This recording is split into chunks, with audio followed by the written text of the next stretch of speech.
99.9 KEKB, it's Waylon here, the 25th anniversary of Country Jam, hanging out with Cowboy Troy. How you doing? Doing great, Waylon. How are you today?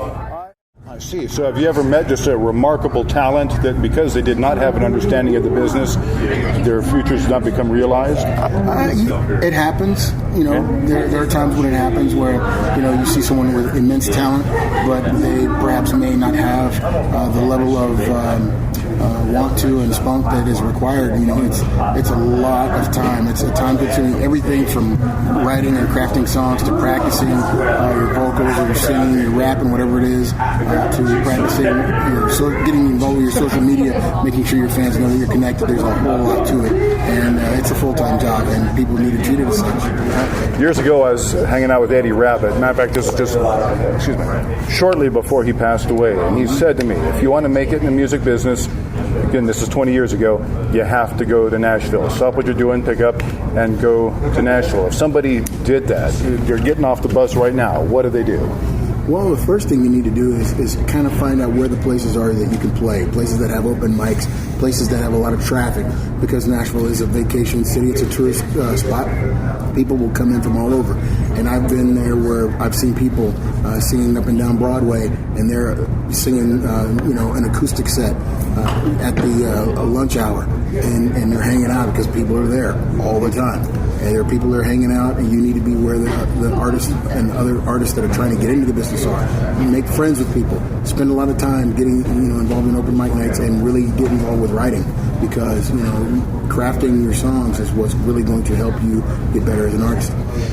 Dolly Parton, in her autobiography, she says, if you are a songwriter, you don't sit around waiting for inspiration. You write. You get up in the morning, go to little boy's room, whatever, and you start writing songs. She says it's not uncommon for her to write 100 songs in a week. Is she dead on with that? It depends on the individual. A lot of people write when they have inspiration. Others write based upon what they feel. You do have to do it, and you have to do it a lot. It's just, if you're going to write poetry, write song lyrics, write music, whatever you're going to do, you got to spend a lot of time doing it. Some people write 100, some people write 2 a day, but it just depends. For me, I'm juggling so many different things right now, so it's not as easy to sit and write and just sit there with a pen and a pad and then trying to craft an idea. Sometimes, I'll have a conversation and I'm inspired to write something and I'll start then. Or a melody will come to mind and I'll hum the melody into the recorder on my phone and then I will address it later. But, you just got to really be open and basically have your antenna out so you can kind of feel whatever is in the environment. Sometimes, it could be anything you see. Sometimes it's something you hear that inspires you to write. So you just got to be open to that. And when it came to you finding your place in the music business, your niche, how did that happen? Well, I know from going to country bars and clubs when I was living in Texas, all the way back since 1990, I would hang out and my friends and I would go to country bars and we'd listen to the band or the DJ play your traditional top 40 country songs at the time. And, they would really be, great songs. And then and that's usually the first 45 minutes of the hour. Well, then that last 15 minutes of the hour, the DJ or the band would play a rock and roll song, or they play a rap song, or a dance, a techno song. And I learned that by watching and spending time there, that I wasn't the only cowboy that liked country music, but I also liked rap, rock, and dance music. So what my job is as an artist and as a writer is to make sure that I make music to cater to that particular 15 minutes of the hour, because they're already playing that music anyway. Why not, in my opinion, why not make music for country dance music for country fans from a country perspective? And so, that's why you hear all my songs. They have the boom and the thump, but they've also got the fiddle and the banjo and the dobro. And I've always thought that hip-hop music has always had that spot in that 15 minutes of the hour. So I stay in my lane. I go for that 15 minutes of the hour, and everybody else has the other 45 minutes. It's like, why would you want to, there's 2 things. There's a book called Blue Ocean Strategy, and it's a marketing book. And it talks about blue oceans and red oceans. Blue oceans, it's wide open. There's nothing there. You have carte blanche, basically, to develop your niche. But with red oceans, everybody is, it's like sharks fighting over the same piece of meat in the water.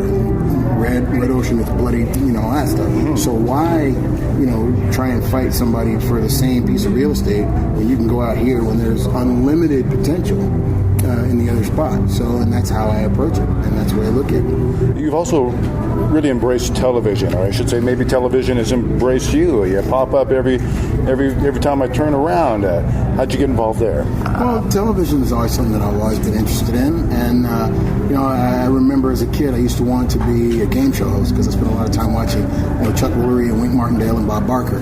So as I got older and had the opportunity with the success from music, there was the opportunity to get into Nashville Star, and got to co-host Nashville Star for a couple of seasons, seasons 4 and 5, and I was excited with that. And from Nashville Star, I got the opportunity to be on WWE as a guest ring announcer and do the ring commentary. So I just love television. And then Dancing with the Stars, that was something that I always enjoyed. So TV's fun.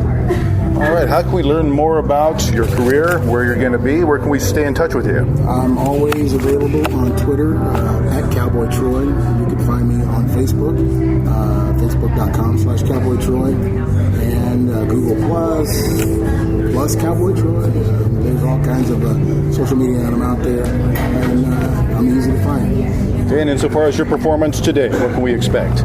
Well, we're going to cause a ruckus. Big and Rich and I are going to be here, and we're going to have a good time.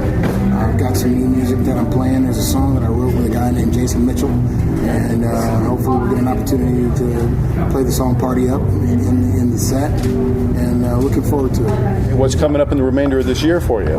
Well, we released Saloons on Neptune back in December of 2015, and currently working on the follow-up to that now. I've learned that fans like to have new music frequently, as opposed to laying off a full year or 2 years, or 3 or 4, which I've done before, and it's probably not the best idea. People forget. They want new music, they want fresh stuff. So I'm going to keep putting out songs and getting them to the club DJs so that they can keep them out there and keep them dancing. Well, we're delighted to have here in Western Colorado. 25 years we're celebrating a country jam, 23 of them right where you're at. So I wish you a great show, and thank you for coming. Thank you, Waylon. I appreciate your time.